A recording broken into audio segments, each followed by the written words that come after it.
नमस्कार विद्यार्थियों, आ जाइए एक बार और आपको मैं एक्सरसाइज 5.3 के पार्ट नंबर 3 की ओर लेकर चलता हूं।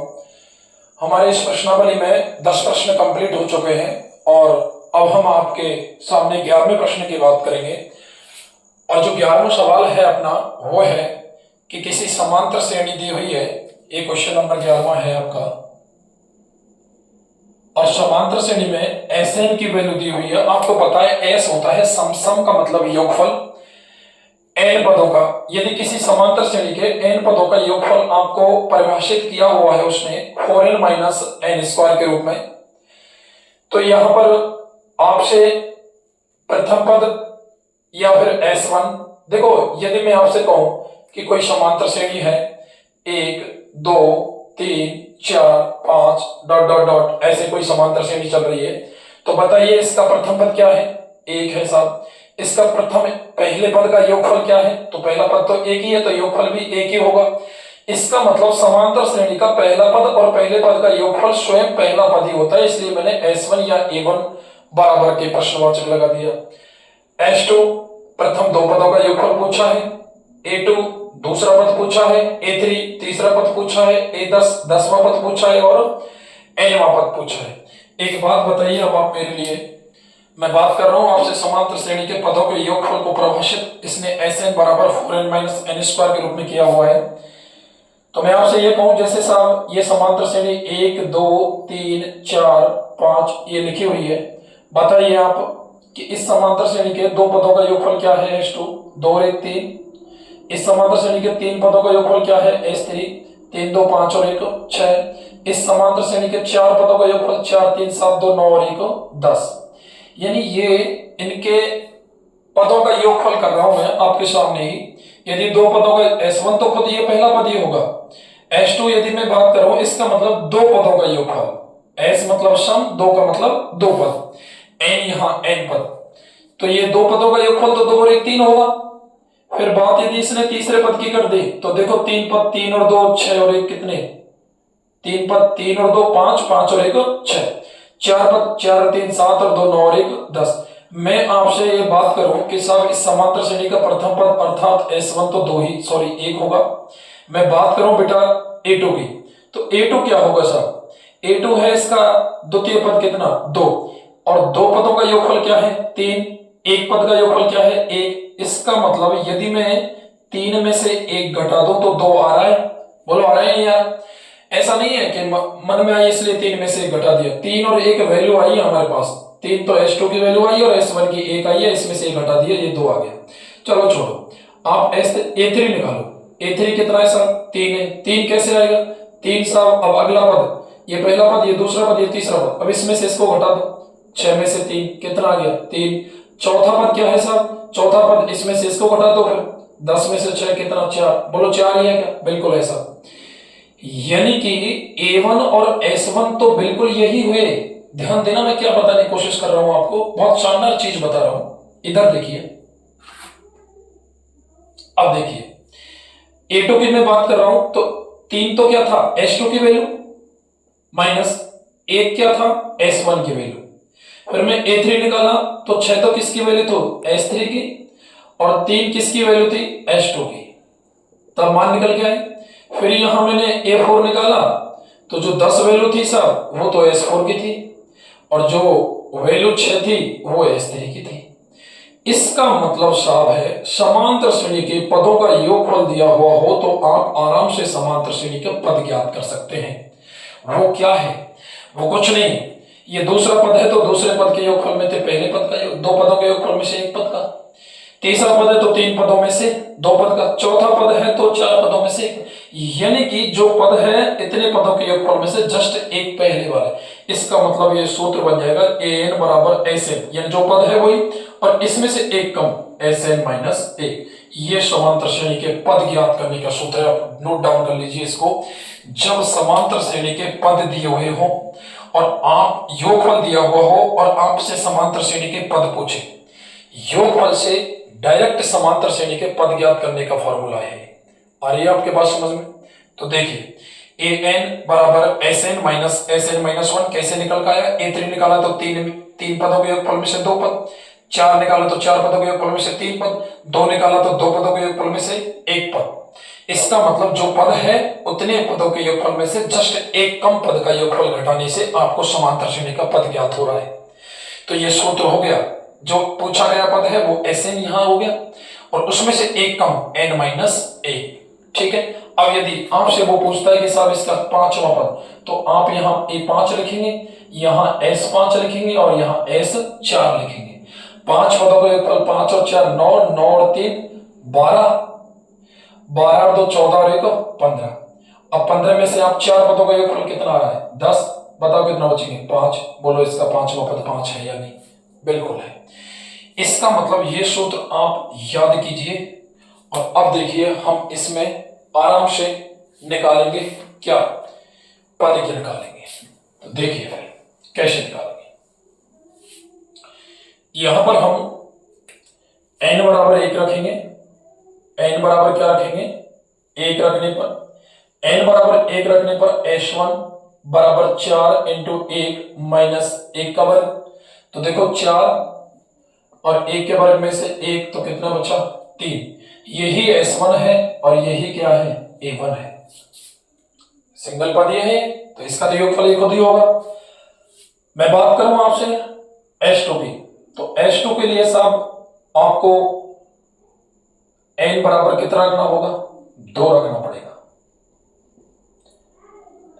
तो 2 रखेंगे तो ये होगा S2 बराबर 4 इंटू 2 माइनस 2 का वर्ग, 4 दूनी 8 माइनस 2 का वर्ग 4 बराबर कितना निकल आया 4 हो गया।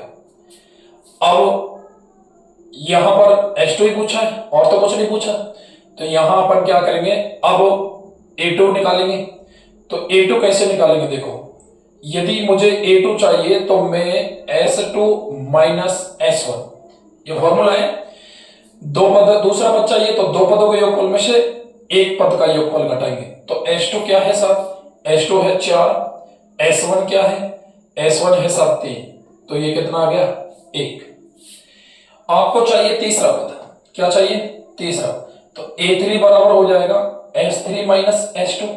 बोलो होगा नहीं होगा, S3 नहीं है हमारे पास, n बराबर यहां क्या रखेंगे 3, तो 4 इंटू 3 माइनस 3 का स्क्वायर, ये किसकी वैल्यू है S3 की। ये Sn तो क्यों ये मान दे रखा है, तो यहां पर n की जगह अपन क्या रखेंगे 3 माइनस S2 की जो वैल्यू है वो कितनी है साहब, S2 की वैल्यू निकाल रखी है कितनी 4। तो ये हो जाएगा देखो 4 दिया 12 और 3 दिया 9, 12 में से 9 गए तो कितने बचे, 12 में से 9 गए तो कितने बचे 3, और 3 माइनस 4 बराबर माइनस के 1। यहां आप A4 की वैल्यू निकालो, A4 नहीं A10, क्या निकालेंगे साहब A10। अब A10 क्या है, S10 में से S9 घटा देंगे। भाई जो पद है आपसे पूछा है उतने पदों के योगफल में से जस्ट एक कम पद का योगफल घटाना है आपको। तो ये हो जाएगा अपना देखो S10, n की जगह 10 रखो, यहाँ 4 इंटू 10 माइनस 10 का वर्ग माइनस 4 इंटू 9 माइनस 9 का वर्ग। तो देखो 10 चौका 40 माइनस 10 दहेंगे 100, तो ये 40 में से कितने जाएंगे 100, तो कितने बचेंगे माइनस के 60 माइनस 9 चौका 36 और 9 9 81, तो यहां घटाएंगे तो ये 6 और 5 11, ये बचेंगे सब माइनस के 45। कितने बचेंगे माइनस के 45, तो माइनस के 60 माइनस माइनस प्लस के 45, तो ये बचेंगे सब माइनस के 15। ये आ जाएगा इसका कौन सा पद 10वां पद। और पूछा है इसने कौन सा पद nवां पद। तो देखिए nवां पद क्या है, an बराबर sn माइनस sn माइनस 1। तो an बराबर sn क्या है 4n minus n square minus, अब n की जगह n माइनस 1 रखना है, तो 4 into n minus 1 minus n minus 1 का स्क्वायर। देखिए 4n minus n square minus 4n minus 4। अब ये बाहर क्या है माइनस, तो इसको खोलेंगे अपन, तो a माइनस b का होल स्क्वायर है, ए माइनस बी का होल स्क्वायर क्या होता है पता है क्या? A square plus B square minus 2ab। A square मतलब एन स्क्वायर, बी स्क्वायर मतलब ए का वर्ग 1 माइनस 2ab 2n, और ये खुल जाएगा यहां से। ठीक है, अब देखिए ये हो जाएगा आपका 4n minus n square minus 4n minus 4, ये खोलेगा देखो minus n square minus 1 minus minus plus के 2n। अब यहां पर कैलकुलेशन कर लो आप, 4n माइनस एन स्क्वायर, देखो 4n प्लस के और प्लस के 2n प्लस के 6, ये माइनस के 4 और माइनस के 1 माइनस के 5 और माइनस के एन स्क्वायर।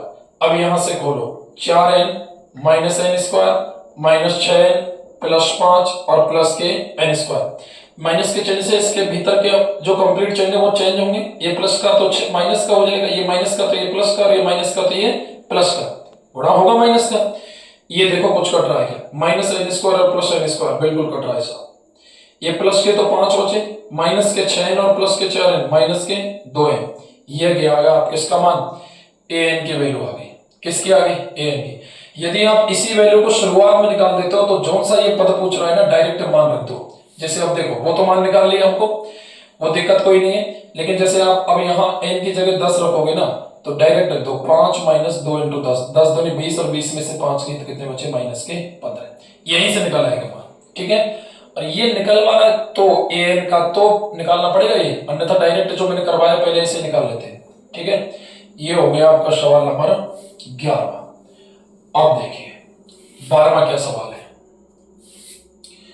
12वां सवाल है साहब, ऐसे प्रथम 40 धन पूर्णांकों का योगफल ज्ञात करो जो किससे भाज्य है? 6 से। प्रश्न नंबर जो 12वां है, 40 धन पूर्णांक जो 6 से भाज्य है। किससे भाज्य है? 6 से भाज्य है। आगे बात समझ। अब देखिए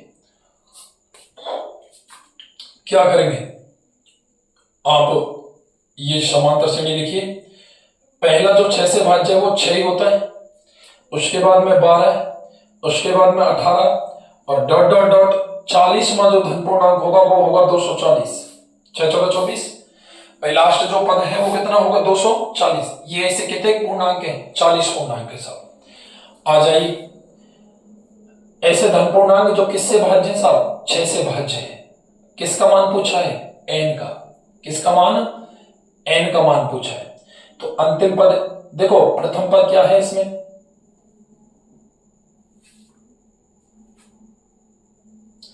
यही सवाल था ना, ऐसे कितने, ऐसे प्रथम 40 धन पूर्णांकों का योग, सॉरी पूर्णांकों में क्या पूछा है साहब? योग पूछा है। मैं तभी तो कह रहा इस प्रश्नावली में पद कैसे पूछ लिया, योग क्यों नहीं पूछा? सवाल में मिस्टेक हो गई, सॉरी। देखिए ऐसे 40 से प्रथम धन पूर्णांकों का योगफल ज्ञात कीजिए जो कि 6 से भाज्य है। मैं सवाल अधूरा लिखता हूं, आप किताब लेके बैठा करो। ठीक है, तो प्रथम पर a की वैल्यू कितनी हो गई? 6, a2 की कितनी हो गई? 12, सारबंतर d कितना हो गया? 12 माइनस 6 बराबर 6। ये किसकी वैल्यू हो गई? d की। अंतिम पद an का मान कितना हो गया साहब? 240, और n की वैल्यू कितनी हो गई? 40। कितनी हो गई? 40। आपको ज्ञात करना है योगफल। योगफल Sn बराबर वो ही n/2। यदि ये दिया हुआ है तो मैं लिख दूं a प्लस an। अंतिम पद दिया हुआ है तो n की जगह 40 बटा 2। प्रथम पद a कितना है साहब? 6, और अंतिम पद कितना है? 240 है या नहीं? 2 से काट देंगे कितनी बार? 20 बार। तो ये हो जाएगा साहब s n की जगह कितना? 40 बराबर 20 इंटू 240 और 6 246। अब गुणा करो 0, 2 6 की 12, 2 चौका 8 और 1 9 और 2 दूनी 4। तो ये आ गया साहब 4920। कितने? 40 पदों का योगफल। बहुत शानदार सवाल है और सिंपल है। यदि आप यहां नहीं लिख पाते हो कि साहब अंतिम पद हमको नहीं पता कि 240 आएगा कितना आएगा, तो आप यहीं से फिर वो फॉर्मूला लगा दो 2a plus n minus 1 into D. वहां आपको an नहीं सिर्फ n और d, तो d यहाँ निकल आया आराम से। n का मान 40 है, तो थोड़ी कैलकुलेशन 1-2 पद ज्यादा आएंगे। बाकी यदि आप ऐसा पता लगा देते हो कि भाई 40 में पद है तो 40 का गुणा 6 से कर दो, डायरेक्ट 240 आ जाएगा। ये हुआ आपका सवाल नंबर 12। अब देखिए सवाल नंबर 13। 8 के प्रथम 15 गुणजों का योग, 8 के प्रथम 15 गुणजों का योग। देखिए इसको, हमको 8 के प्रथम 5 गुणज चाहिए, तो देखो कैसे ज्ञात करेंगे अपन। शुरुआत का जो गुणज है आपको पता है 8 का, यदि मैं यहां से समांतर श्रेणी बनाऊं तो 8 ही होगा। 8 के बाद में 16, 16 के बाद में 24, और जो 15वां गुणज होगा वो डायरेक्ट गुणा कर दो ना, 15 × 120 होगा कि नहीं होगा। हमको इनका योगफल ज्ञात करना है, तो अंतिम पद दिया हुआ है, बोलो दिया है नहीं दिया? दिया है, तो इसका प्रथम पद लिख लो बस। प्रथम पद a बराबर कितना? 8। अब Sn योगफल का सूत्र होता है n/2, जब अंतिम पद दिया हुआ है तो a + an। n की वैल्यू कितनी है? 15। गुणजों की संख्या कितनी है? 15। तो S 15 बराबर 15/2, प्रथम पद a कितना है साहब? 8, और अंतिम पद है 120। 15/2 120 और 8 128, 2 से कटेगा, 2 × 6 = 12 और 2 चौका 8, 15 चौका 60, 15 × 6 = 90 और 6 96। ये आ गया सब इसका कितना? 960। ठीक है, ये आ गया आपके 15 पदों का योगफल। ये हुआ आपका सवाल नंबर 13। बहुत देखो छोटे छोटे सवाल हैं।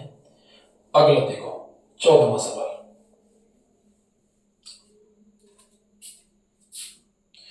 0 और 50 के बीच की विषम संख्याओं का योगफल। 14वां क्या सवाल है? 0 और 50 के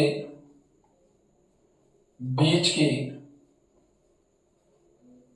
विषम संख्याओं का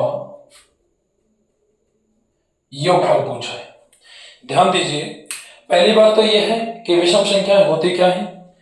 विषम संख्या वे होती हैं जो 2 से पूरी तरह से भाज्य नहीं हो। सम संख्या जिनमें 2 का पूरी बार कंप्लीट ओवर भाग जाता है। देखो ऐसी तो कोई संख्या नहीं जिसमें 2 का भाग नहीं जाता। ये परिभाषा में नहीं कह सकता कि जिसमें 2 का भाग नहीं, कंप्लीट ओवर। भागफल एक पूर्णांक राशि आनी चाहिए। मैं किसी संख्या में 2 का भाग दूं और भागफल एक पूर्णांक राशि है तो वो संख्या सम है, अन्यथा वो संख्या कैसी है? विषम।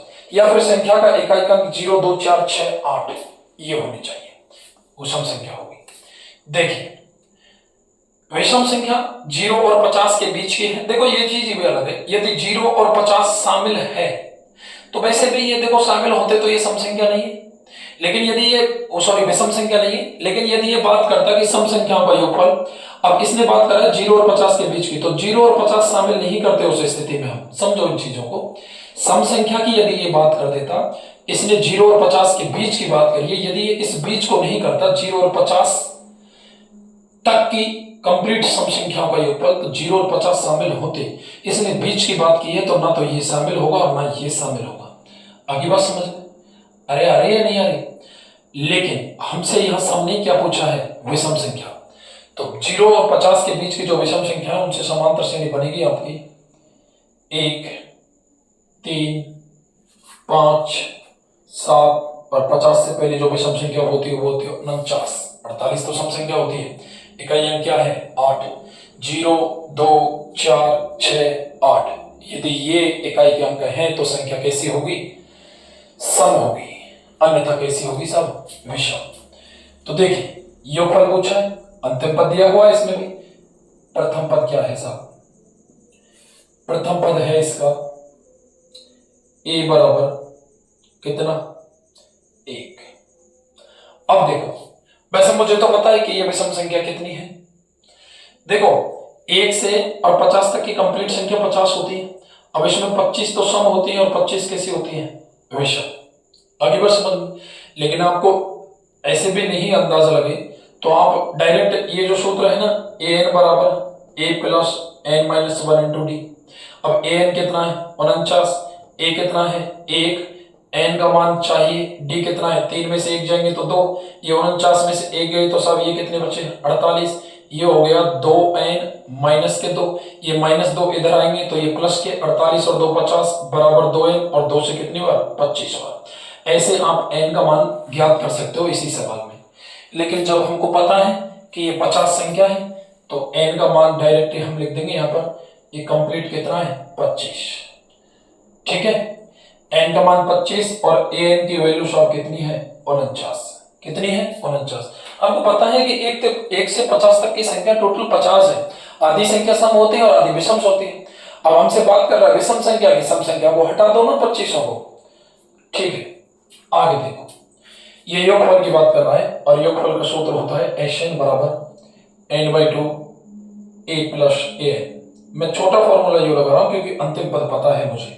यदि अंतिम पद पता नहीं होता तो मैं वही बड़े वाला फॉर्मूला लगाता। ठीक है, 2a + n - 1 × d। तो एस एन की जगह 25 बटा 2 प्रथम पद 1 अंतिम पद 49। ये हो जाएगा साहब 25 बटा 2 49 और 1 50। 2 से कितनी बार 25 बार, 25 25 625। ये हो गया साहब इसका आंसर। 25 पदों का योगफल यानी 0 से और 50 तक की टोटल संख्या विषम कितनी होती है 25 और उनका टोटल योगफल कितना होता है 625। ठीक है, और विषम संख्याओं के योगफल का सूत्र भी साहब आपने पढ़ा होगा कहीं, तो n² होता है। क्या होता है n²। यदि ये संख्या टोटल 25 है तो 25 का वर्ग 625। यदि ये सवाल कंपटीशन में आते हैं तो इस प्रकार से नहीं करते इनको, वो अलग चीज है। आप 10वीं क्लास में पढ़ रहे हो तो तरीका यही है। देखो अगला सवाल देखो, 15वां सवाल क्या कह रहा है साहब। 15वां सवाल कह रहा है कि निर्माण कार्य से संबंधित निश्चित तिथि के बाद विलंब कार्य करने का एक जुर्माने का प्रावधान है। सवाल देखो मैं पढ़ रहा हूं आपको। निर्माण कार्य से संबंधित ठीक है निश्चित तिथि के बाद विलंब से पूरा करने के लिए जुर्माना लगाने का प्रावधान है। पहले दिन का 200 रुपये का जुर्माना, फिर 250, फिर 300 और प्रत्येक दिन उत्तरोत्तर दिन के जुर्माने में 50 रुपए अधिक है। ठेकेदार को जुर्माने के रूप में कितनी राशि अदा करनी होगी यदि उसने विलंब कितना कर दिया हो 30 दिन। कितना कर दिया हो साहब 30 दिन। तो मेरी बात सुनो, एक जुर्माने का प्रावधान है। सवाल क्या है समझने की कोशिश करो पहले। 15वां सवाल क्या है, जुर्माने का प्रावधान है। किसका है साहब जुर्माने का। और जुर्माने में क्या है, पहले दिन का जो जुर्माना दे रखा है ना इसमें दे रखा है 200 रुपए। कितना दे रखा है 200, फिर 250, फिर 300, उत्तरोत्तर 50 रुपए बढ़ रहा है। और ये कितने दिनों तक 30 दिनों तक। कितने दिनों तक 30 दिनों तक। ये पूछ रहा है कि 30 दिनों तक इस ठेकेदार ने कार्य में विलंब कर दिया तो इसको कुल टोटल कितना विलंब का भुगतान करना पड़ेगा। टोटल कुल की बात करिए, सीधी सी बात है एसएन में ज्ञात करना है आपको। अब एसएन ज्ञात करना है तो हमको क्या क्या पता होना चाहिए। प्रथम पद देखो ये समांतर श्रेणी है, प्रत्येक पद में 50 का फर्क है। वही कहा है उसने कि प्रत्येक उत्तरोत्तर दिन में कितने बढ़ रहे हैं 50 दिन बढ़ रहे हैं साहब। कितने सॉरी 50 रुपए बढ़ रहे हैं। बोलो 50 ही बढ़ रहे हैं। 200 200 से 250, 250 से 300 है ना। पहले दिन का जुर्माना कितना है यहां लिख दो मैं। पहले दिन का जुर्माना कितना है साहब 200 रुपए। दूसरे दिन का जुर्माना कितना है साहब, दूसरे दिन का जुर्माना वो है साहब 250 रुपए। फिर उसी प्रकार तीसरे दिन का जुर्माना, तीसरे दिन का जुर्माना वो है साहब आपका 300 रुपए। इसी प्रकार से प्रत्येक दिन उत्तरोत्तर दिनों की संख्या में जैसे जैसे वृद्धि हो रही है ऐसे ऐसे जुर्माने में भी 50 रुपए की वृद्धि हो रही है। और टोटल 30 दिनों तक कुल दिन कितने हैं, कुल दिन यानी ये मान किसका है एन का, कितना है साहब 30। अब यहां से यदि मैं समांतर श्रेणी बनाऊं एपी, यहां एन छोड़ो कुल दिनों की संख्या 30 होगी तो 200, 250, 300 और ये कितने दिनों तक 30 दिनों तक। कितने दिनों तक 30 दिनों तक। ये 30 दिनों तक है। इसका प्रथम पद